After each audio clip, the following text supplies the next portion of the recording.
41ാவது ശ്ലോകം. ന അരാദിഹി നാരാദിർവിദ്യതേ ക്വാപി ബലവാൻ ദുർബലോപി വാ വരുണോപി സുസന്തുഷ്ട കൃതകൃത്യോസി ഭൂതലേ. ബലവാനോ துர்பலனோ ஆன ஒரு சத்ருவும் உங்களுக்கு இல்லை. வருணனும் சந்தோஷத்தோடு கூடிட்டு அனுகிரகம் பண்ணிட்டார். இந்த உலகத்துல பரிபூர்ண திருப்தனாக்கும் நீங்கள் இப்போ இருந்தும் என்னத்துக்கு இப்படி கவலைப்பட்டு இருக்க. 42வது ஸ்லோகம். சிந்தையாட்சியதே தேஹே ந அஸ்தி நாஸ்தி சிந்தா சமாமிருதி தியஜ்யதாம் நிருபசார்தூல ஸ்வஸ்தோ பவ விசக்ஷணா. சிந்தனை பண்றது அப்படிங்கிறது ஆத்மாவை தளர்த்தும். சிந்திச்சு சிந்திச்சு இப்படி சிந்திச்சு கூட்டுறதுக்கு துல்லியமான ஒரு மரணம் அப்படிங்கிறது இல்லை. ராஜாவே, நீங்கள் அறிவு இருக்கிறவராக்கும். நீங்கள் இந்த சிந்தனை பண்றதெல்லாம் தூக்கி தூர போட்டுட்டு சுகமாயிட்டு வாழுங்கோ. 43வது ஸ்லோகம். தத் நிஷம்ய பிரியாவாக்கியம். தன்னிஷம்ய பிரியாவாக்கியம் பிரீதிபூர்வம் நராதிப ப்ரோவாஜ கிஞ்சித் சிந்தாயா காரணம் ச சுபாசுபம் சுப அசுபம். பிரியமான மனைவி பிரியத்தோடு கூடி சொன்ன வாக்குகளை கேட்ட ராஜா சிந்தனை பண்ணிட்டே இருக்காதங்கோம். சிந்தனை பண்றது அப்படிங்கிறது இப்படி சிந்தனை பண்ணிட்டே இருந்தானா ஆயுள் குறையும். அதனால தேவையில்லாத விஷயங்கள் எல்லாம் இந்த மண்டையிலேருந்து தூக்கி போடுங்கோ, இப்படி சிந்தனையே பண்ணிட்டு இருக்காதங்கோம் அப்படின்னு மனைவி சொன்னா, பிரியமானவள் இப்படி பிரீதியோடு கூடிட்டு சொன்ன வாக்குகளை கேட்ட ராஜா சிந்தனை பண்ணினதோடு காரணம் என்னவாக்கும் அப்படின்னு அதனோடு சுபம் அசுபம் ஆன விஷயங்களும் எல்லாம் மனைவி கிட்ட சொன்னார். இப்படியெல்லாம் நடந்தது. ராஜ்யத்தை வேணும்னு சொல்லி சம்பத்தோடு கூடி கேட்டார். நான் தந்தேன்னு சொன்னார், அவர் സ്വീകരിച്ചാர். இப்பதான் 2.5 பாரம் சொர்ணத்தை தானமாயிட்டு கொடுக்கறதுக்கான தட்சணையாயிட்டு கேட்கிறார். நான் என்ன பண்ணுவேன்? அதாக்கும் இப்போ நான் கவலைப்பட்டு இருக்கேன், நான் ஏமாந்து போயிட்டேன் எல்லாம் சொல்லி மனைவி கிட்ட சொன்னார். 44வது ஸ்லோகம். போஜனம் ந சகாராசௌ சிந்தாவிஷ்டஸ்ததா மிருபா சுத்வாபிஷயனே சுப்ரே லேபே நித்ராம் ந பூமிபா. ரொம்ப ஜாஸ்தியான சிந்தனையால ராஜாக்கு சாப்பிட முடியலை. அவரு சாப்பிடலை. நல்ல சாஃப்டான மெத்தையில படுத்துட்டும் அவருக்கு தூக்கவும் வரலை. 45வது ஸ்லோகம். பிராதஹா உத்தாய பிராதருத்தாய சிந்தார்த்தோ யாவத் சந்தியாதிகா க்ரியாः கரோதி நிருபதிஸ்தாவத் விஸ்வாமித்ர சமாகதா. கரோதி நிருபதிஹி தாவத் விஸ்வாமித்ரஹ சமாகதः. பிரபாதத்துல கவலையோடு கூடி எந்திருந்தார் ராஜா. பிரபாத சந்தியாவந்தன கர்மத்தை செஞ்சு முடிச்சார். அதுக்குள்ள விஸ்வாமித்ர மகர்ஷிதா வந்துட்டார் அவரோட முன்னால. 46வது ஸ்லோகம். க்ஷத்ரா நிவேதிதோ ராஜ்ஞே முனி சர்வஸ்வஹாரகः ஆகத்யோவாஜ ராஜானம் பிரணமந்தம் புனః புனः. க்ஷத்ரா நிவேதிதः ராஜ்ஞே முனிஹி சர்வஸ்வஹாரகः ஆகத்யः உவாஜ ராஜானம் பிரணமந்தம் புனः புனः. தூதன் ராஜாட்ட வந்து விஷயத்தை சொன்னார். சர்வஸ்வவும் தட்டி பறிச்சுண்டு போன விஸ்வாமித்ர மகர்ஷி மறுபடியும் தான் வந்திருக்கார். நமஸ்காரம் பண்ணிட்டு தொழுது நிற்கிறார்.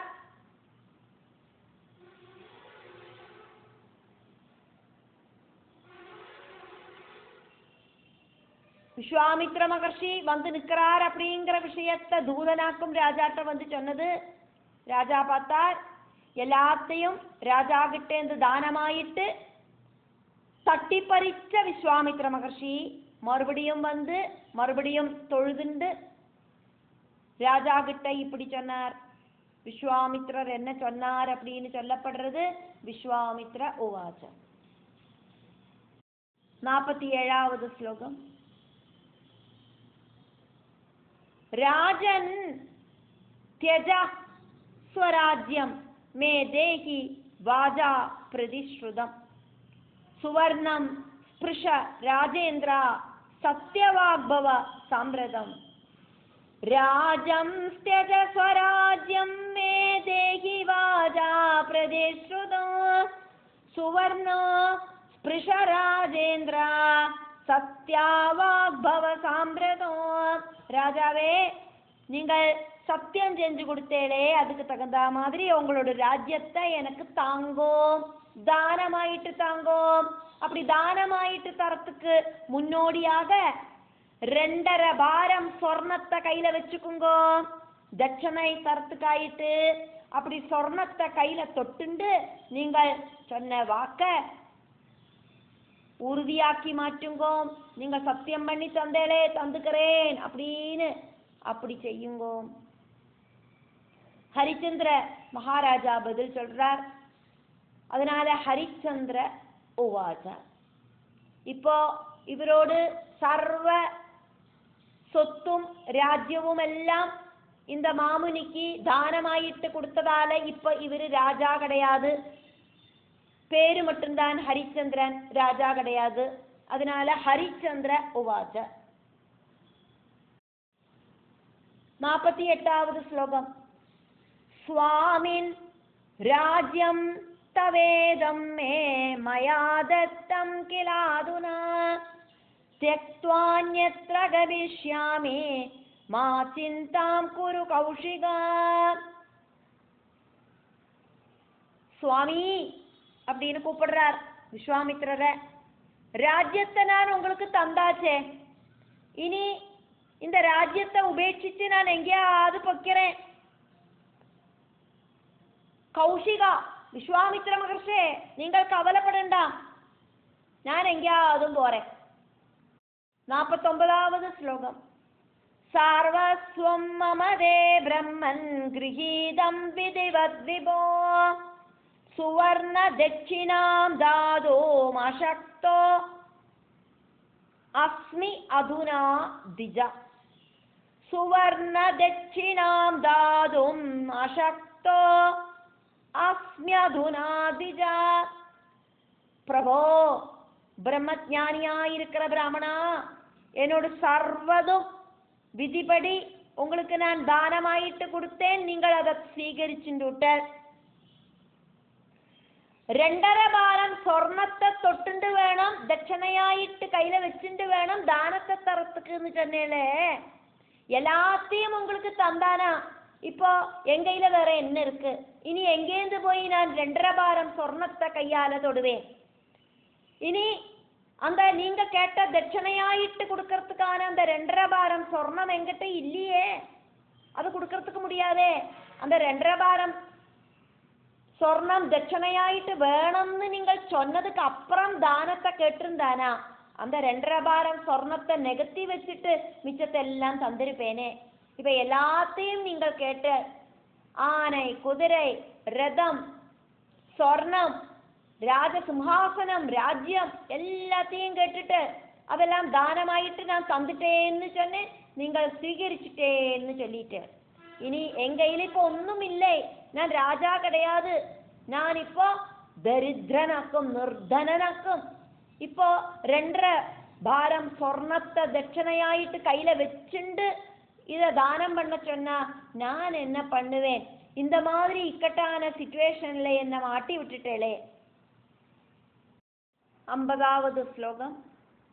தானம் தாஸ்யாமி தே तावद्यावन्मे स्याद्धनागमः स्याद् धन आगमः.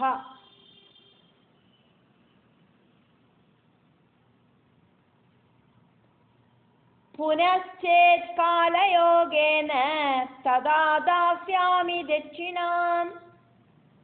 உங்ககிட்ட சத்தியம் செஞ்சதுக்கு தகுந்த மாதிரி நான் ராஜ்யத்தை உங்களுக்கு தரேன்.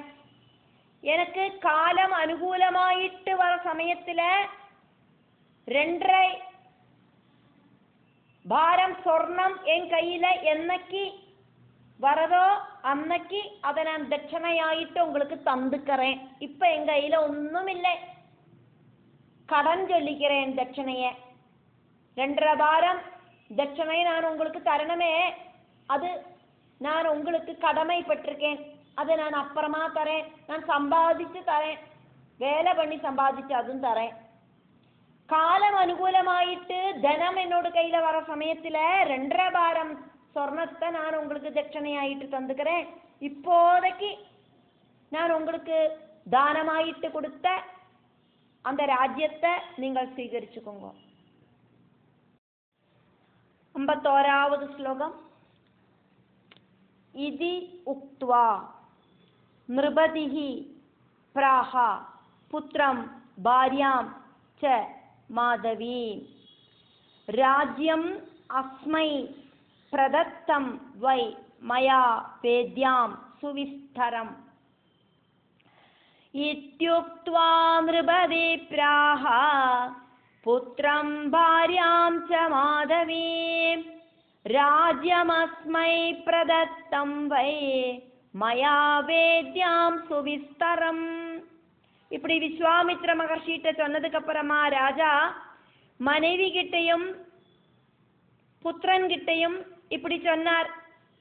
அக்னிஹோத்திரசாலையில வச்சு இவ்வளோ பெரிய இந்த ராஜ்யத்தை நான் இந்த முனிக்கு தானம் செஞ்சதாக்கும் அப்படிங்கிற விஷயத்தை தெரியப்படுத்தினார். 52வது ஸ்லோகம். ஹஸ்தி அஸ்வ ரத சம்யுக்தம் ரத்ன ஹேம சமன்விதம் த்யக்த்வா த்ரீணி ஷரீராணி சர்வம் ச அஸ்மை சமர்ப்பிதம்.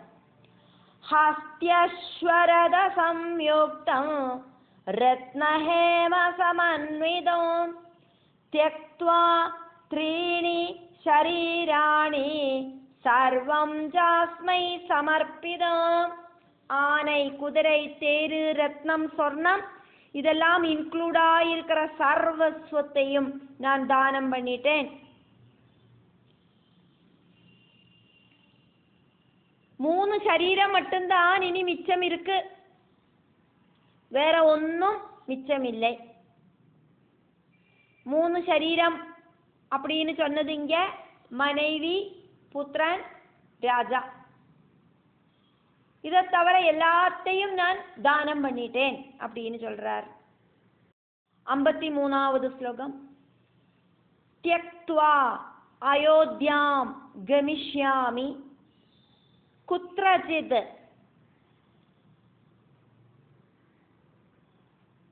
வனகஹ்வரே.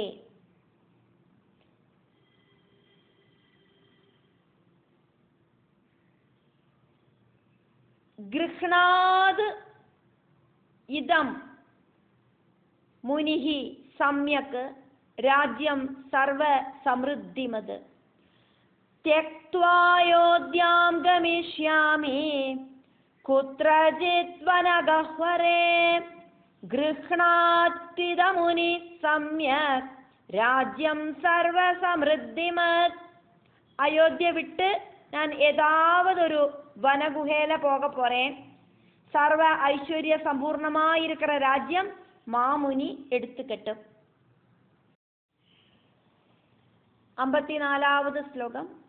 இதி ஆபாஷ்ய இத்யாபாஷ்ய சுதம் பார்யாம் ஹரிச்சந்திர ஸ்வமந்திராத் விநிர்கத சுதர்மாத்மா மானயன் தம் மானயம் ஸ்தம் திஜோத்தமம் இப்படி மனைவி கிட்டையும் புத்திரன் கிட்டையும் சொல்லிட்டு தர்மாத்மாவான ஹரிச்சந்திரன் அந்த பிராமண சிரேஷ்டனை ரெஸ்பெக்டோடு கூடிட்டு பகுமானிச்சுண்டு அவரோடு அந்த ராஜ கொட்டாரத்திலிருந்து இறங்கி நடந்தார். 55வது ஸ்லோகம். व्रजन्तं भूपतिं वीक्ष्य भार्या पुत्रा उभावपि भार्या पुत्रौ उभौ अपि व्रजन्तं भूपतिं वीक्ष्य भार्या पुत्रा उभावपि चिन्तातुरौ सुदीनास्यौ जग्मदु पृष्ठतस्तदा. രാജാ ഇറങ്ങിപ്പോനதை പത്ത മனைவிയും പുത്രനും സങ്കടത്തോടു കൂടിയിട്ട് ചിന്തന പണിയിട്ട് രാജാവ് പിന്തുടർന്ന് നടന്ന. 56வது ശ്ലോകം.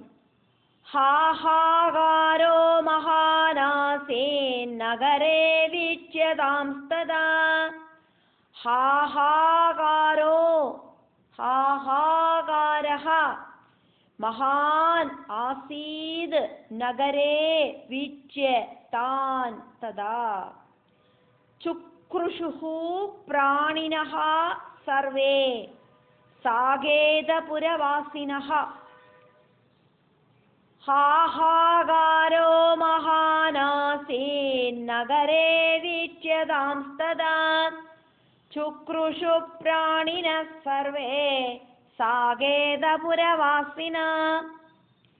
രാജാവേയും ധർമ്മപത്നിയെയും പുത്രനെയും இப்படி பார்த்துட்டு அந்த ராஜ்யத்துல இருக்கிறவாளெல்லாம் ஹா ஹா கஷ்டம் கஷ்டம் அப்படின்னு சங்கடப்பட்டு கத்தினா. சாகேதபுரத்துல இருக்கிற சகல பிராணிகளும் வாய்விட்டு அழுதுது.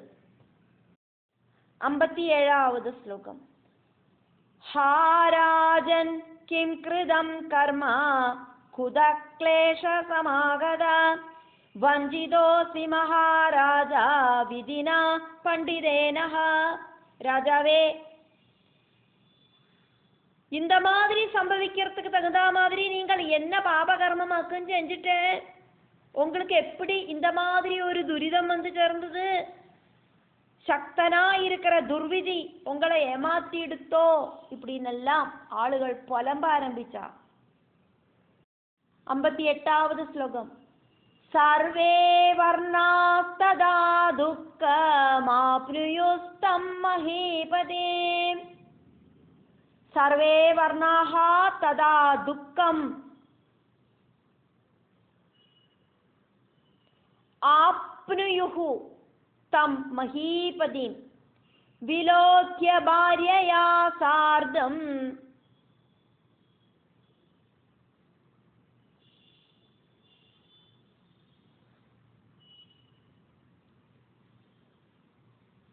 पुत्रेण च महात्मना. மனைவியோடும் மகாத்மாவா இருக்கிற புத்திரனோடும் கூடிட்டு மகாராஜாவை அந்த மாதிரி பார்த்துட்டு எல்லா வர்ணத்துல இருக்கிற ஆளுகளும் சங்கடப்பட்டான். 59வது ஸ்லோகம். நினிந்துஹு நினிந்தோர் பிராமணம் தம் தோ துராதரம் புரௌகசா தூர்த்தோயமிதி பாஷந்தோ दूर्तः अयम् इति भाषन्तः दुःखार्ता ब्राह्मण आदयः ब्राह्मणादया दूर्तोयमिति भाषन्तो दुःखार्ता ब्राह्मणादया. दुराग्रहिया இருக்கிற அந்த பிராமணனை രാജ്യത്തിൽ இருக்கிறவா எல்லாரும் വർണ്ണഭേദമില്ലാതെക്ക് തിട്ടിനാ. ഹരിശ്ചന്ദ്ര മഹാരാജ മனைவிയോട് കൂടിയിട്ടും അതായത് ധർമ്മപത്നിയോട് കൂടിയിട്ടും രോഹിതാശ്വൻ அப்படின்னு பேர் இருக்கிற தன்னோட பிரிய புத்திரனோடு கூடிட்டும் ராஜ்யத்தை விட்டு வனத்துக்கு கிளம்பி போறத பார்த்த அவளுக்கெல்லாம் சங்கடம் வந்தது. இவன் எந்த அளவுக்கு துஷ்டனாக்கும் இந்த பிராமணன் அப்படின்னு சொல்லிட்டு எல்லாரும் அந்த பிராமணனை திட்டிண்டு பிராமண வேஷத்துல வந்திருக்கிற விஸ்வாமித்ர முனியை திட்டிண்டு சங்கடப்பட்டார். 60வது ஸ்லோகம். நிர்கத்ய நகராத் தஸ்மாத் விஸ்வாமித்ரக்ஷிதீஸ்வரம் கச்சந்தம் தமுவாஜேதம் சமேத்ய நிஷ்டுரம் வஜா. நிர்கத்ய நகராத் தஸ்மாத் விஸ்வாமித்ரः சிதி ஈஸ்வரம் கச்சந்தம் தம் உவாஜ இதம் சமேத்ய நிஷ்டுரம் வஜஹ. விஸ்வாமித்ரன் அப்போது அந்த நகரத்திலிருந்து இறங்கி யாத்திரையாயிட்டு போயின்னு இருக்கிற ராஜா கிட்ட போனார். എന്നിട്ട് கொஞ்சம் கூட கருணையில்லாதக்கு கொடூரமான வார்த்தைகளால இப்படி சொன்னார். 61வது ஸ்லோகம். दक्षिणाया सुवर्णं मे दत्वा गच्छ नराधिप. दक्षिणायाः सुवर्णं मे दत्वा गच्छ नराधिप.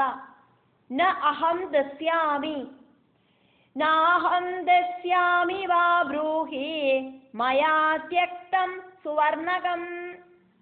ராஜாவே, ராஜ்யம் சம்பத்தெல்லாம் தானம் பண்ணிட்டு நீங்க பாட்டுக்கு நடக்கிற என்ன வாக்கும் இது காரியம்? ദക്ഷിണ തരത്തുകൊണ്ടേ 2.5 ഭാരം സ്വർണ്ണ അത് ദക്ഷിണയായിട്ട് എങ്കിട്ട് തന്നിട്ട് നിങ്ങൾ പോനാ പോരും. അതല്ലാതൊക്കെ ഉങ്ങളെ ഇങ്ങേന്ന് പോറത്തുക്ക് ഞാൻ വിടമാട്ടേ. அப்படி தந்துட்டு தான் நீங்கள் போகணும். அப்படி இல்லைன்னா இல்லை தரமாட்டேன்னு அப்படின்னு சொல்லிட்டு போனாலும் போരും. സ്വർണം ഞാൻ വേണ്ടാന്ന് വെച്ചുக்கிறேன், നിങ്ങൾ തരമാട്ടേன்னு சொன்னானாக்கா நான் அதை ஓகே சொல்லிடுவேன். நீங்கள் எனக்கு வாக்குறுதி கொடுத்த அதனாலேயாக்கு நான் கேட்குறேன், அந்த சொர்ணத்தையும் தந்துட்டு நீங்கள் இங்கேருந்து போனா போரும். அப்படி தரலை தராமையாக்கும் போகிறதுக்கு உத்தேசம்னா நான் விடமாட்டேன். அப்போ நீங்கள் என்ன பண்ணணும்? இல்லை நான் உனக்கு தரமாட்டேன் அப்படின்னு பேச்சை மாற்றி சொல்லிட்டு போகணும். 62வது ஸ்லோகம். விஸ்வாமித்ர மகர்ஷி ராஜாவை நன்னா கோவப்படுத்துறதுக்காயிட்டு பேசின்னு இருக்கார். அவருக்கு எந்த அளவுக்கு பொறுமை இருக்கு, சொன்ன பேச்சு காப்பாத்துறாரா இப்படின்னு எல்லாம் டெஸ்ட் பண்றார். ராஜ்யம் கிருஹாண வா சர்வம் லோபச்சேத் ஹ்ருதி வர்த்ததே தத்தம் சேத் மன்யசே ராஜன் தேஹி தத்யத் பிரதிஸ்ருதம். ரொம்ப ரொம்ப ஆக்ரகம் உங்களுக்கு இருந்தது அப்படின்னா எனக்கு தந்தையிலே தானமாயிட்டு ராஜ்யവും சர்வവും அதெல்லாம் திரும்ப எடுத்துக்குங்கோம் ராஜாவே. தானம் செஞ்சேன் அப்படின்னாக்கும் உங்களுடைய எண்ணம் அப்படின்னா தட்சிணையோடு கூடிட்டு தான் தானம் பண்ணணும். அப்படி இல்லைன்னா நீங்கள் சொன்ன வாக்கு தவறிடும். தட்சிணையாயிட்டு நான் கேட்ட 2.5 ഭാരം സ്വർണത്തെയും தொட்டுண்டு வேணும் இந்த தானத்தை எனக்கு தரத்துக்கு. அப்படி இல்லை அப்படின்னாக்கா இந்த ராஜ்யத்தையும் நீங்கள் எனக்கு தானமாயிட்டு தரேன்னு சொன்ன சர்வதையையும் நீங்க திரும்ப எடுத்துக்குங்கோ, எனக்கு வேண்டாம். இல்லைனா நீங்க சொன்னபடி தட்சணையோடு கூடிட்டு இந்த தானத்தை எனக்கு கொடுங்கோ, நான் സ്വീകരിச்சுக்கிறேன். என்ன வாக்கும் வேணும்னு நீங்களே முடிவு பண்ணிக்குங்கோ. 63வது ஸ்லோகம்.